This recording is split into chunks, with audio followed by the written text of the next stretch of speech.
Ayun, so welcome back po sa ating channel. Agenda natin ngayong araw, yan, welcome back. Papakulayan natin tong mags ni 4R. So yan na siya ngayon. So pakulayan yung mags niya ng parang something na teterno dun sa yellow na linya niya, diba? Ito yung KRT ni Kawasaki ng 2025. Ang colorway niya yan, yellow na line na may white.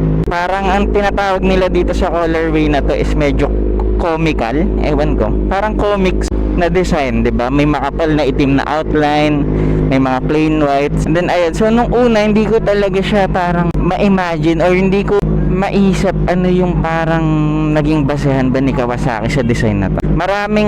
Feel ko maraming may ayaw nitong 2025 model coming from 2023 na green, red, white, black. Yun yung parang pinaka-favorite ng lahat na colorway ni Kawasaki. Pero ito 2025, green, yellow, white. Iba pa. Yellow sa Kawasaki.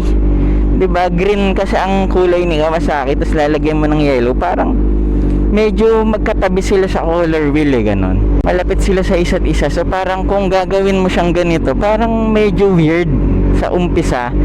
Pero katagalan naman parang nag-grow na lang yung color ni Kawasaki yan, no? 'Di ba? Pero katagalan, okay naman na. Sa akin, okay naman na tong color ni Kawasaki. Pero parang laging, pag tinitignan ko siya, parang laging may kulang. Diba? Nakikita ko sa kanya is, gusto kong magkaroon ng kapartner yung dilaw niya sa gilid. Kasi ang daming green, ang daming white, pero yung dilaw niya guhit lang, na parang out of place para sa akin. So parang hindi maging out of place yung dilaw niya sa gilid. Gusto ko siyang malagyan ng ng teterno sa dilaw, na ang naisip ko is gold. Ayan, tulad na ito nasa harap natin. So parang gold mags. Ngayon marami namang kulay sa Defy Customs. Doon tayo mamimili. Meron silang candy gold, meron silang champagne gold, meron din silang parang metallic gold na ewan ko. Basta mamaya pakita ko sa inyo. Biyay lang tayo saglit. Malapit lang rin tong Defy Customs Caloocan sa atin, kaya nakita nyo may attire natin kanina. Naka shorts lang tayo and running shoes. Kasi pagkaiwan natin tong motor doon, tatakbo tayo pa uwi.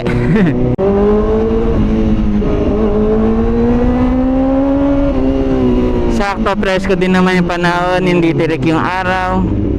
Pwede natin itakbo to pa uwi.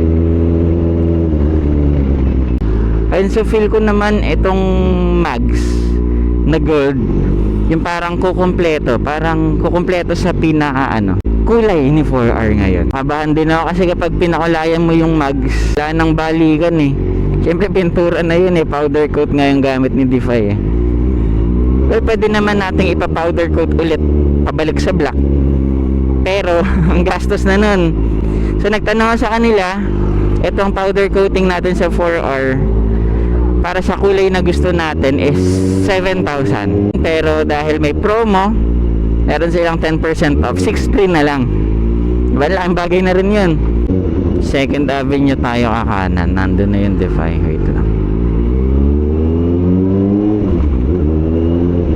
Ang liit na.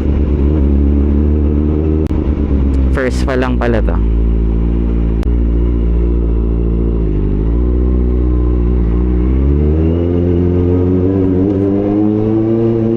Ayun lang, di ko alam kung kanan o kaliwa. At pala kung maliwa tayo. Ay. Ay.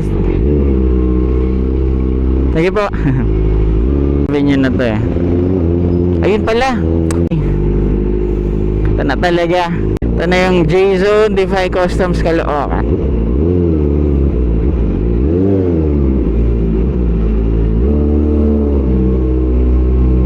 Ay sir, ako po yung nag-chat sa page sa 4R na gold.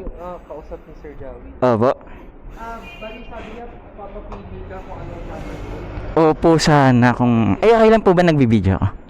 Ang daming kulay. Ito ata yung pinakabit natin sa click nun. Ito po, no? Yung champagne gold ba to? Ito. No, that's metallic gold. Metallic. Champagne yung isa. Yan ang ito. medyo nasa white na side na kasi siya talaga, no? Oo, yung alam mo yung foil sa mga champagne. Yun yung kinukuha niyang kulay. Yung metallic gold, yung as is yung nakita mo, yan. Ito, Yung metallic gold to. yan. So, ito nyo si 4R. Ayan siya. Yan si 4R. So, parang kung magkakaroon tayo ng gold dyan sa mugs niya, teterno siya dito sa guhit. Yan. Pero kung ano naman po, siya naman po yung nasa ADB natin. As is, yung Goods na yan, oo. kami naman Ito po, no? Basta ito naman siya, mukhang okay naman sa akin to. Metallic po. Hindi ba para bumagi sa details niya eh. Opo, yan kasi yung parang parang kulang, parang out of place yung dilaw. Pero yun nga, since magme-metallic gold, papadayan na. Opo. Hindi ko talaga siya parang yung matingkad na parang candy kasi yung una ko naisip, candy gold. Opo, kasi parang masyado atang Ng loud. Oo. Oo, yun ano kayo, ayaw mo nang masyado. Kasi nga yung bike mo pa lang loud. Loud na. Papaloud mo pa yung Okay. Sige po. Tama po na may discount naman today. Oh, yung base doon Sa message na lang. Sige. Ayun, so ito yung before ni 4R. Bago siya mapa-Defy Customs. Okay. Dami nilang kulay doon pero ang gusto ko metallic gold. Something na pang terno dito sa ayan. So one last look para sa 4R na naka black mags. So parang sa unang tingin medyo weird talaga yung colorway ni 2025, no? Pero katagalan okay na siya sa akin. Talagang gusto ko lang magkaroon ng something sa mags niya.